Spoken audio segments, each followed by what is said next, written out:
أعوذ بالله من الشيطان الرجيم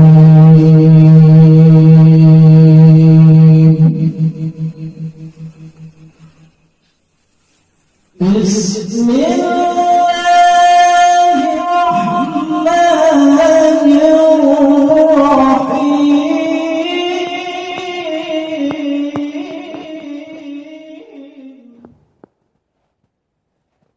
Assalamualaikum warahmatullahi wabarakatuh.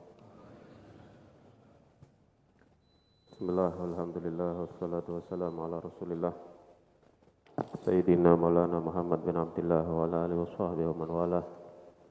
Subhanaka la ilma lana illa ma 'allamtana innaka antal alimul hakim. Rabbi shrah li sadri wa yassir li amri wa hlul 'uqdatam min lisani yafqahu qawli. Amma ba'd.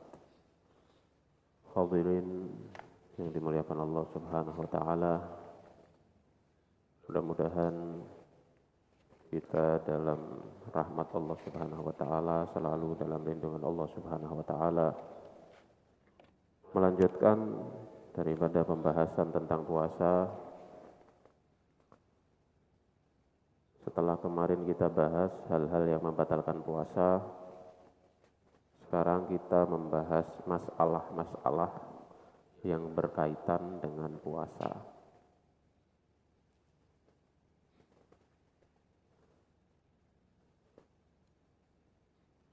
Masalah yang pertama yaitu bagaimana hukum berhubungan suami istri. Jadi ketika ada orang berhubungan suami istri di siang hari bulan Ramadan, bagaimana hukumnya?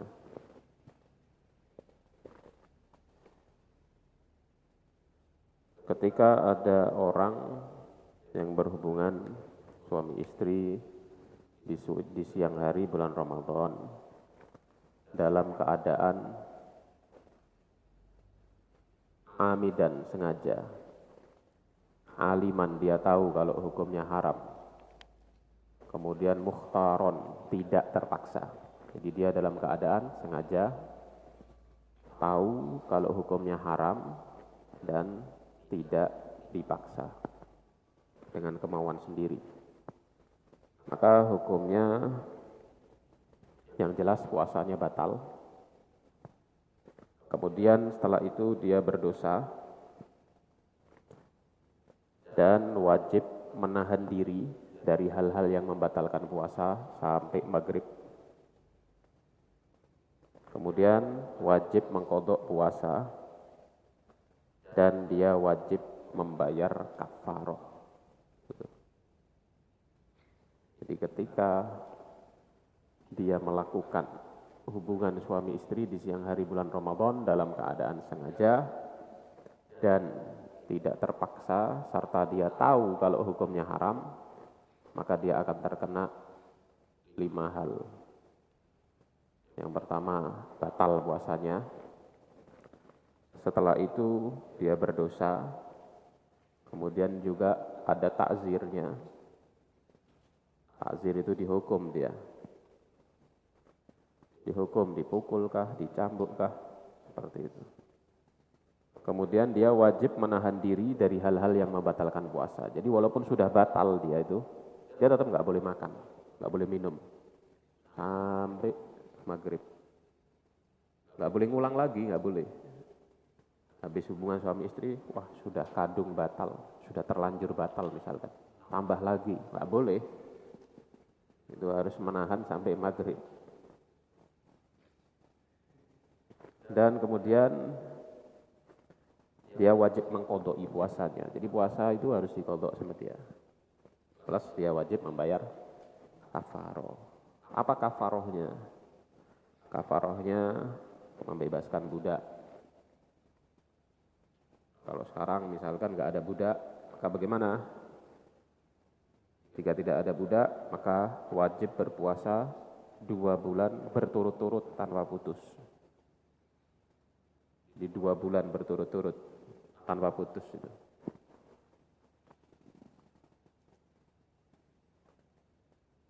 Jika tidak mampu misalkan, puasa 2 bulan berturut-turut tanpa putus, nggak mampu dia, karena fisiknya sudah nggak kuat, sudah tua misalkan, atau sudah sakit-sakitan, nggak mampu. Jika dia tidak mampu puasa 2 bulan berturut-turut, maka memberi makanan kepada 60 orang miskin.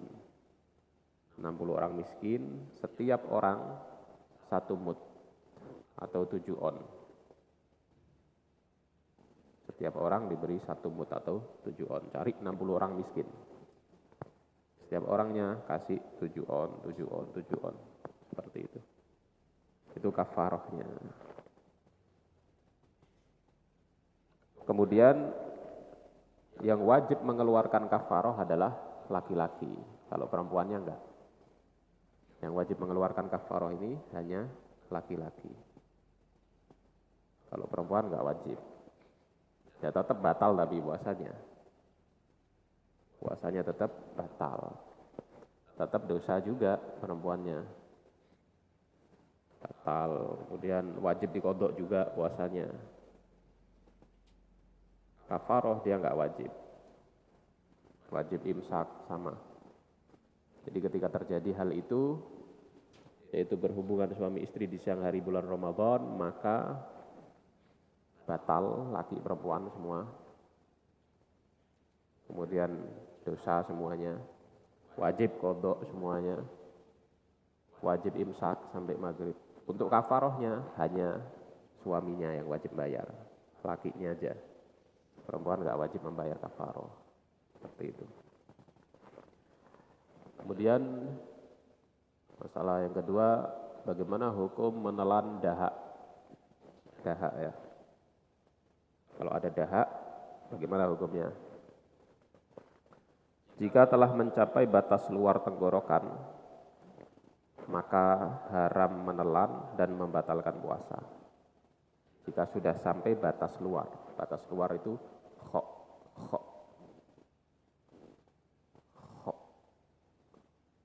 Makhraj huruf kho itu batas luar.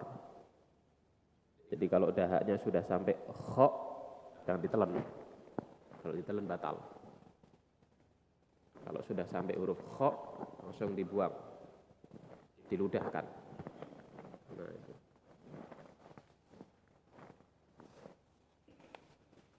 Jika masih di batas dalam tenggorokan, maka boleh dan tidak membatalkan puasa.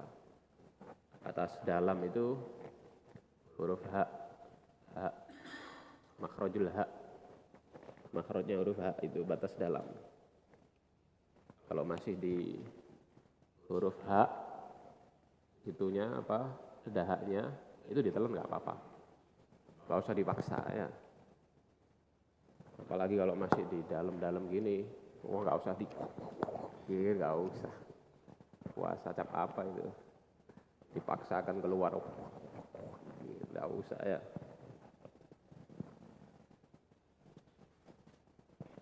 Adapun huruf ha, makhraj ha itu berbeda pendapat. Makhraj ha itu kalau Imam Nawawi dianggap dohir, makhraj ha. Kalau Imam Rafi'i dianggap batin. Artinya kalau kita ikut Imam Nawawi, berarti kalau sudah makhraj ha, dahaknya sudah sampai di ha, berarti dohir. Kalau dohir harus dibuang, nggak boleh ditelan. Kalau kita ikut Imam Rafi'i, berarti batin. Berarti boleh ditelan, nggak membatalkan puasa. Seperti itu. Itu hukum daripada menelan dahak pada bulan Ramadan. Seperti itu.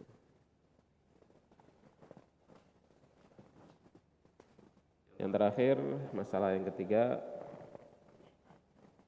menelan ludah tidak membatalkan puasa. Menelan ludah. Dengan syarat tapi ya. Dengan syarat apa syaratnya? Murni. Tidak bercampur ya.